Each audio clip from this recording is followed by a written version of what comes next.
I think newsletters are actually really powerful. We can kind of talk about our journey at Vanderbilt in a second. I think that they're really helpful, but when you're sending the same newsletter email every week with the same subject line that just says Nils Smith newsletter February 26th as the subject line, that tells me nothing. And I get thousands of emails every day. Why would I open an email that has the same subject line, every week?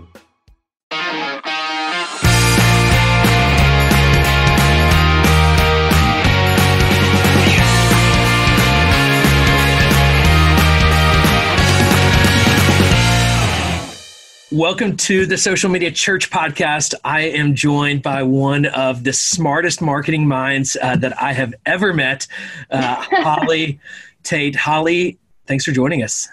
Well, man, what an introduction, Nils. Thank you. I don't know if I can live up to that, but I so appreciate you asking me to be here, and I'm excited to dive in today. Yes. Holly has been serving churches for many years. Holly and I met almost a decade ago, I think now, and have grown up together in serving churches and a lot of developing technologies. I remember when we first started talking, Facebook was the thing, and now Facebook is an afterthought for many churches and social media.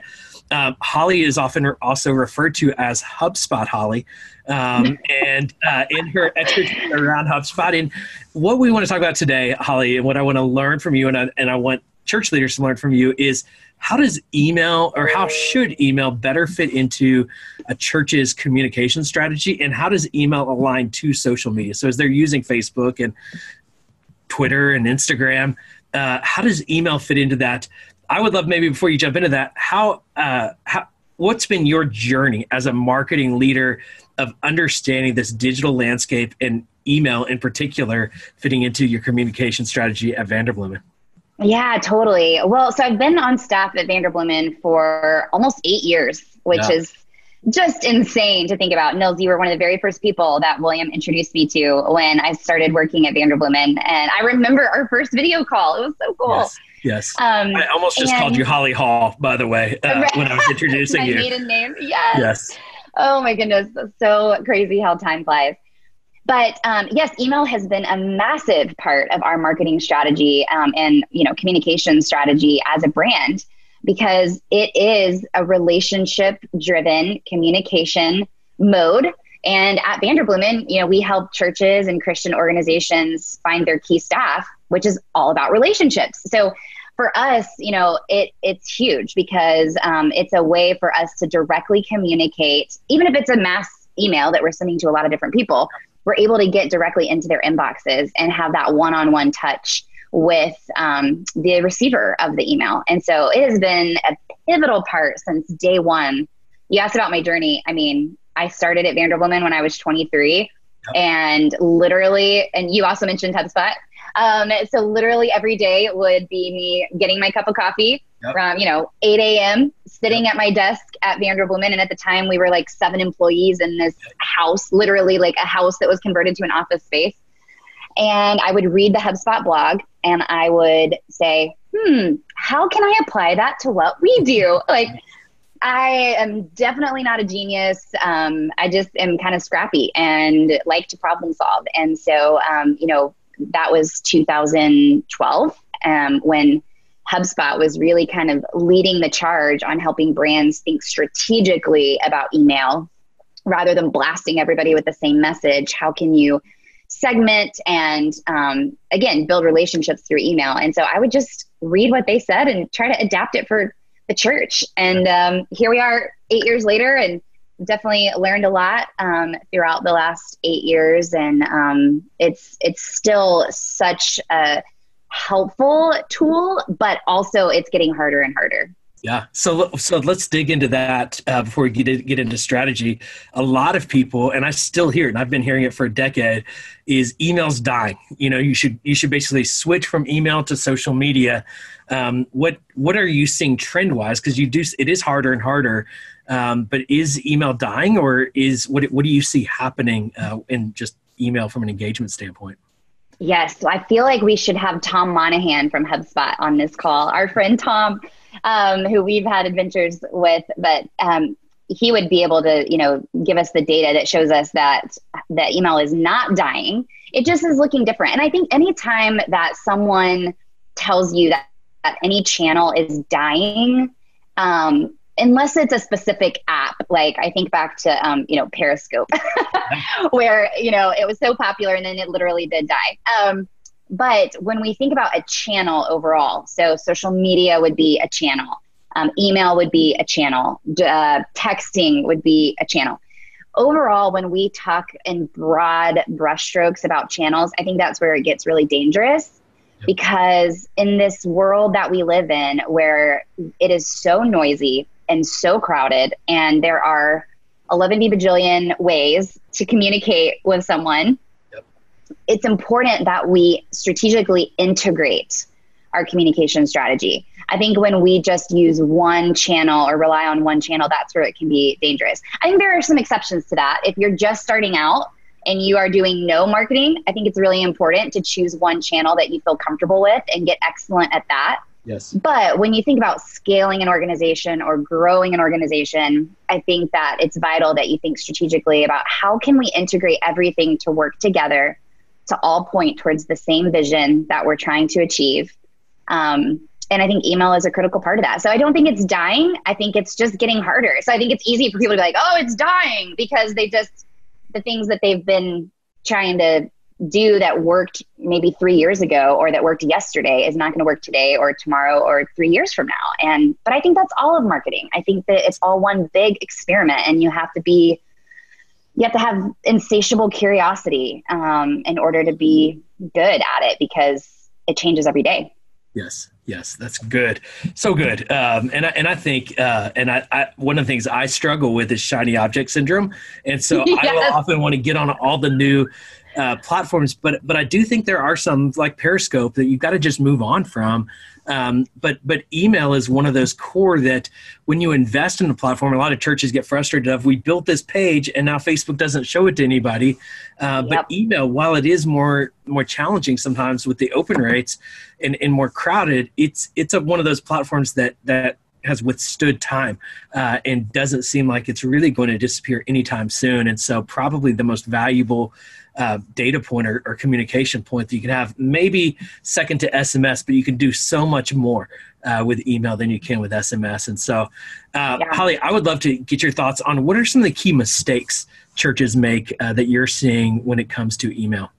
Yes. Well, I want to go back real quick to something you just said that was so important, is the analogy you used with a church creating a Facebook page and then being frustrated because Facebook isn't showing that page anymore, whatever it might be.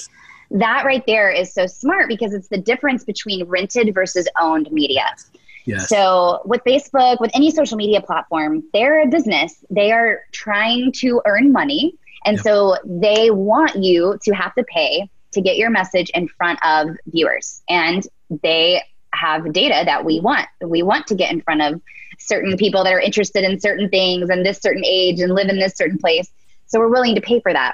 We're renting that space from Facebook, from Instagram, from Twitter, whatever, LinkedIn. We're renting that space. With email and SMS that you just said so brilliantly, we own that. We own that person's email address. We own that person's text message. So even though they might unsubscribe, we still have a way to personally contact them because we have their email address if we were to send them a one-on-one email. So I think that's really critical for folks to understand the difference between rented and owned. And so to answer your question, what are some of the biggest mistakes with email?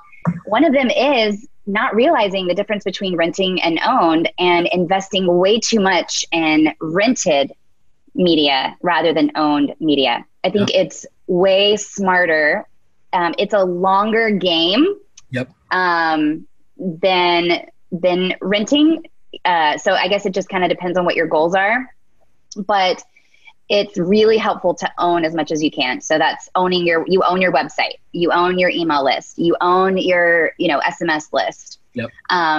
That is really critical. So there's a lot of churches that I don't even think are collecting email addresses from church members or even on their website. And so I think the first mistake is to not be collecting that and to give people an opportunity. There's so many people in your church that are like waving their hand going, I want to receive communication via email from you, but you're not giving them that opportunity. So that one is key. I think another mistake that I see is, I think newsletters are actually really powerful. And we can kind of talk about our journey at Vanderbilt in a second. I think that they're really helpful, but when you're sending the same newsletter email every week with the same subject line that just says Nils Smith newsletter February 26th as the subject line, that tells me nothing. And I get thousands of emails every day. Why would I open an email that has the same subject line, every week? So even if it's a newsletter, I think it's important that you understand the value of that subject line space. Yes. It is critical to getting engagement in your emails. And so those are the two that immediately come off the top of my head would be A, just not collecting emails or giving people the opportunity to opt in. And then B, just not thinking strategically about the subject line or how to really engage people through the subject line of a weekly church newsletter. Yes, that's so good. That's so good. One of the things that I've talked to pastors about or churches about is they feel like it's unnatural for a church to capture email. When you think about a business and like Vanderbloemen, you can have an ebook or you can have a webinar that somebody could get. It would feel weird to go to a church website and say, give us your email address to do this webinar, or give us your email address for this resource. Have you seen churches do that with ebooks or things like that? Or what would you recommend for capturing email addresses and moving them into that kind of engagement path? So what is fascinating to me is the lack of understanding that church leaders have about how much content they're sitting on. Yeah. So churches inherently on a weekly basis are making more content than any business out there. They just don't realize it. And so we're at this interesting place that provides an incredible opportunity for churches because attendance is going down. It does not mean that engagement with the church is going down. And I think that could be like a whole nother podcast that we talk about. But butts in seats on Sunday, yes, that number might be going down, but there's a massive, because they're at a baseball game or they're on vacation or they just had a really hard week at work and they want to stream it online and sit on their couch in their PJs. Yep. There's nothing wrong with that. Yes. But it is our responsibility as church leaders to understand how do we engage our audience and meet people where they are. It is not helpful to force people into the way that we want them to receive the information. We need to understand how do they want to receive the information and how do we best deliver it to them. So a great example would be, if you're not recording your sermons, at least the audio, but this day and age, it's super affordable and super easy to record the video. So even if you're not streaming it, just to record it and make sure that you're podcasting it on a weekly basis. You can video podcast it. There's a million, you can throw it on YouTube. There's a million different ways. And Nils, you'd probably be way better at answering all of those questions than I would be. But the point is to use your email list to distribute that content that a lot of your congregation probably didn't have the opportunity to engage with on Sunday because they weren't there. And so I think that's the best low-hanging fruit to say on your website, or when somebody goes to the connection table at, physically at church on Sunday, is to say, hey, sign up here because every week we're going to deliver the weekly sermon. We're going to provide small group questions that you can discuss in your small group based on the sermon. I've been a small group leader, and that is the hardest part. And is content to talk about on a weekly basis. That's not just social hour. Yep. Churches can provide that in a weekly email. Here's the sermon link. Here's questions to talk about with your friends and your small group this week. And here's some action items, some of steps we want you to take next of different ways you can get involved in the next week or month or whatever it might be. So I would encourage churches, I guess that's a very long way of answering your question, of don't think about it as like lead generation. That's how a lot of businesses or organizations that are selling something or raising money, which, churches obviously need to raise money to keep the lights on. That it's not lead generation, it's content distribution for engagement, to show up where your audience is and provide value to them. And I think that a weekly delivery of that content that happened in the service on Sunday is a really easy way to do that. Yes. Should Holly, as we get into the details of email, you can do a ton of automation around segmentation, around drip series, and you get into some really cool things from a marketing perspective. But I think churches can feel overwhelmed when you get into that detail of email communication. How important are those things, or should churches not worry about that? Should they just have one big email list and just keep it simple? What do you think is the general best practice for churches? So I think it depends on where the church is in their marketing journey. So if you're listening today and you're like, oh my gosh, we're not even sending out any email communication, then I would just start there. And maybe that looks like a really well done, intentional weekly newsletter that goes to everybody. Yes. That is a great first step. And then as you're collecting data from how that newsletter is performing, once you get that under your belt a few months from now, or maybe even a year, there's no timeline. But once you feel good about, okay, we've got a system, we've got a process, this is working. Now, how can we start using the data that we're gaining from that newsletter to segment out our lists? So if you're not doing anything today, I would say start there. If you already have that weekly newsletter, or you already have some sort of email strategy that you're utilizing and you're desiring to build upon it and use some segmentation, I would start and kind of break your congregation into personas. I love the word persona. Yes. If you've listened to any of my talks, this is one of my favorite things. But I'll use me as an example. So my husband and I are super involved in our church, but we don't have any kids. And so for my church to send me an email about the children's ministry or something for parents is completely irrelevant to our life right now and where we are in our life stage. And so sometimes I think that churches don't think about that. They're just trying to get a message out there rather than thinking about who should be receiving this message. Yeah. But Nils, you've got two beautiful girls, and I'm sure at your church, you would love to get information about kids' ministry, maybe updates in the check-in process, maybe new activities, or maybe even content for parents about how to have hard conversations with your kids, like whatever that might be. That's going to be really relevant to you, but not relevant to me, even if we go to the same church. Yes. So I would encourage church communicators or marketers to just think about those big buckets. Yes. So start simple. You don't need to over-engineer it. I think that's sometimes something that, and I've been there before where I've tried to over-engineer something and I've realized I just took this to like a 10 and I was at a 2. I needed to just go to a 3. Yes. So yeah, think about those big buckets. Is this family, do they have kids? Is this person single? Is this person married? And then your newsletter is a great opportunity to provide sections, because even though I don't have kids, I might want to forward that information to a friend. So it's not that you shouldn't communicate it at all. Yes. It's just a matter of thinking about how do we use email to get the right message to the right people. So I would kind of start, when you think about segmentation, just start with big buckets. And I think family or stage of life is a great way to do that. Are they married without kids? Are they married with kids? Are they single? Are they single with kids? Just kind of thinking about those big buckets of where they are in their life stage and segmenting them that way. But Nils, that requires that you have some sort of church CMS. And you would be shocked. Well, maybe not, because you work with a lot of churches, but I'm shocked at how many churches are, maybe even if they have one, they're not utilizing it properly. It is so important that you at least have one, and that someone on staff is being paid to think about how are you maintaining the quality of what is in that CMS. Because what that CMS is, it's relationships. It is tracking the relationships that you have with your congregation. And if you are not tracking those relationships, how in the world are you supposed to maintain that relationship?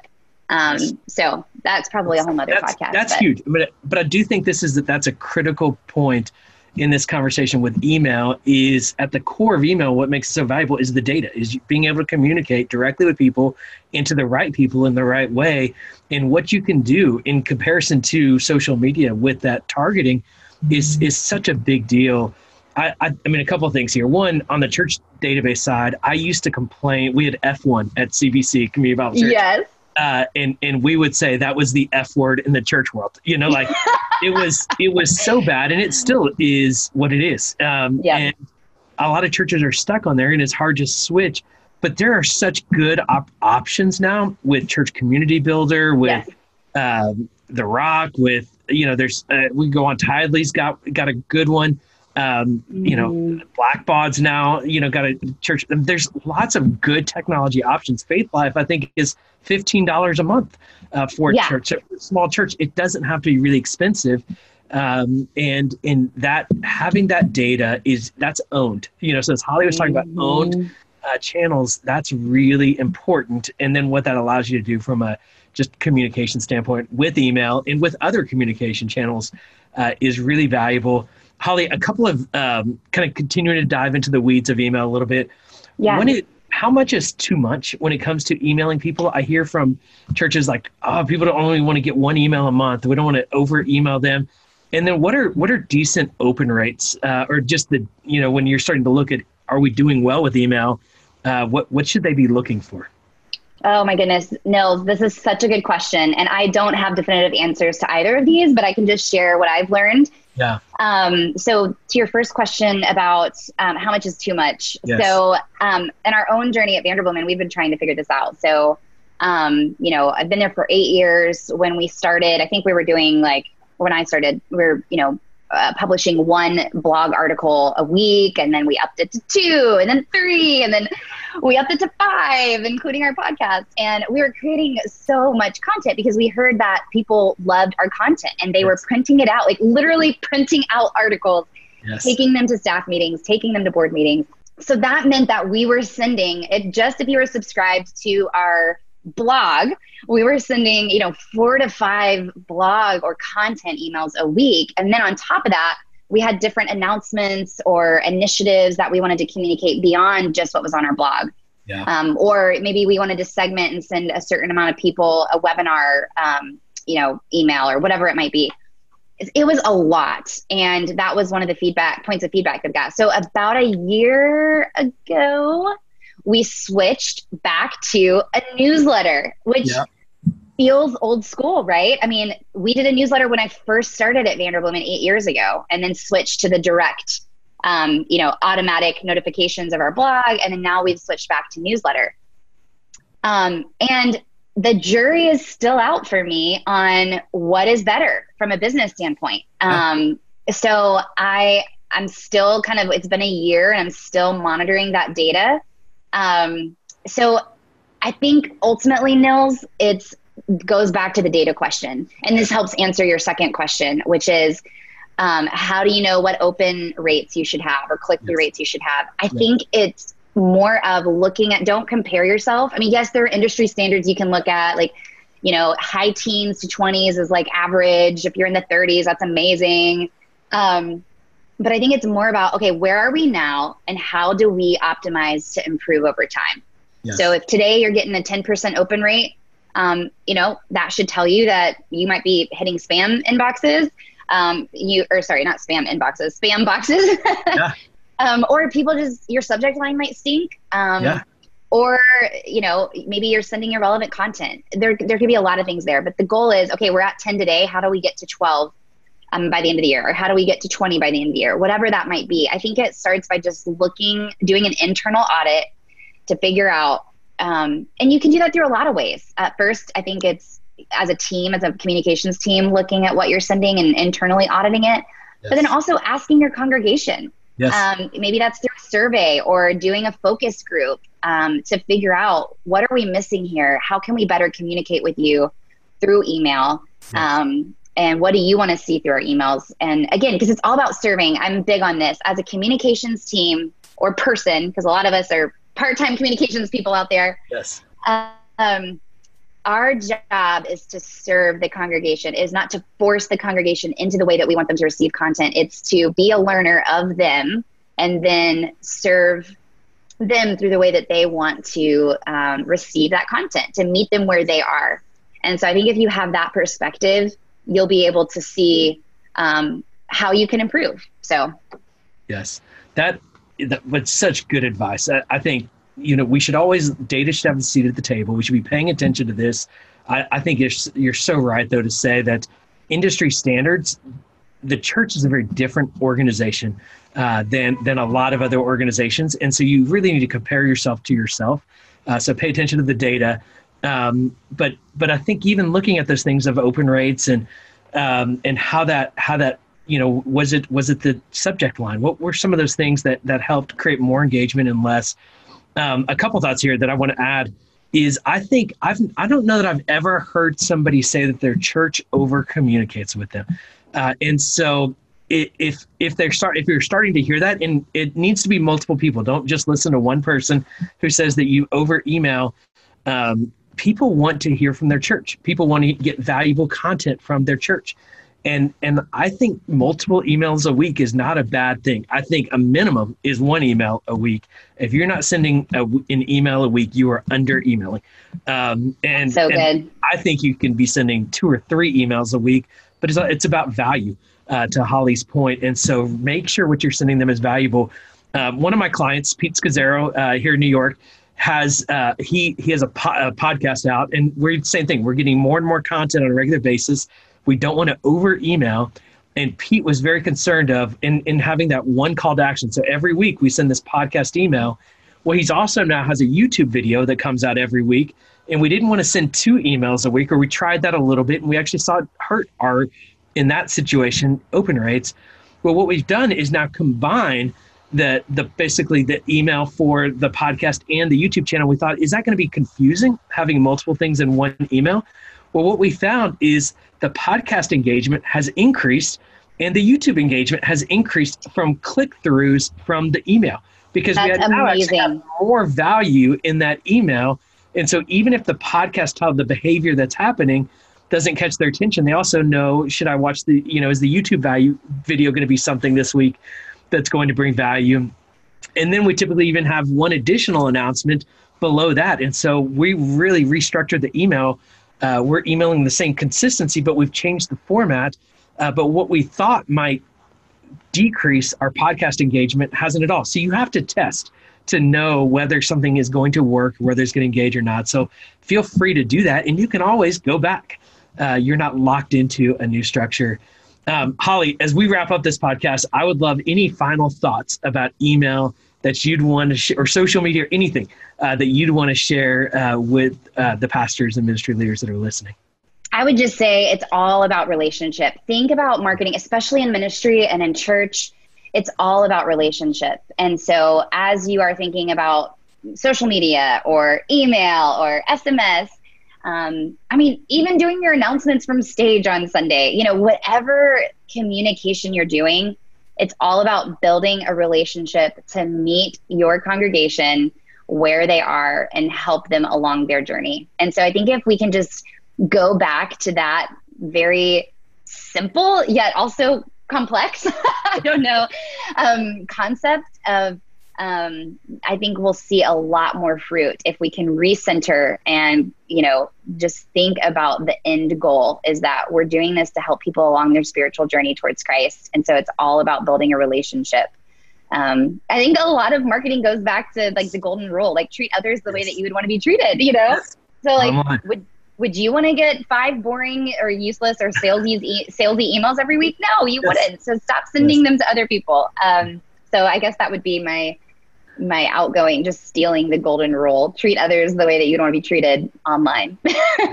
Love it. We're going to quote that, and we're going to have a meme with Holly's face real big. Treat others the way you want to be treated online. That'll be good Holly, accountability for myself.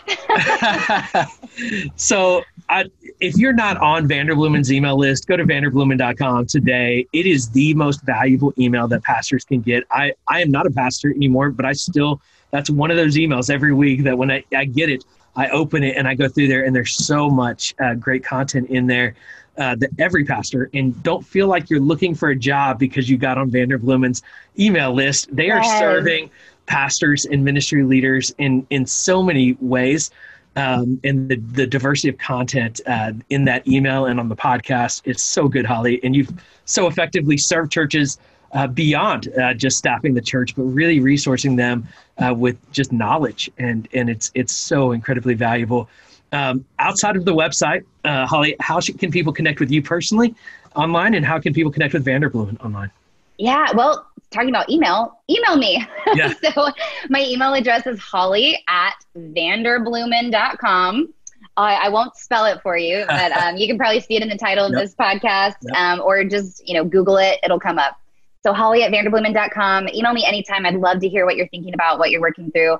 And then, you can follow me pretty much on any social channel. I'm not on TikTok yet, Nils. I should probably use your help on that. But any social media channel, it's at Holly Hall Tate is my handle there. So would love to connect with you and learn with you. Okay. Well, by the time this podcast comes out, you can look up Holly on TikTok at Holly Hall Tate on TikTok, and go find her in the show notes, socialmedia.church. We'll have links to the email, the website, everything you need from this podcast, and to connect further. Thanks so much for listening. We will talk to you in the next episode. Thanks, Nils.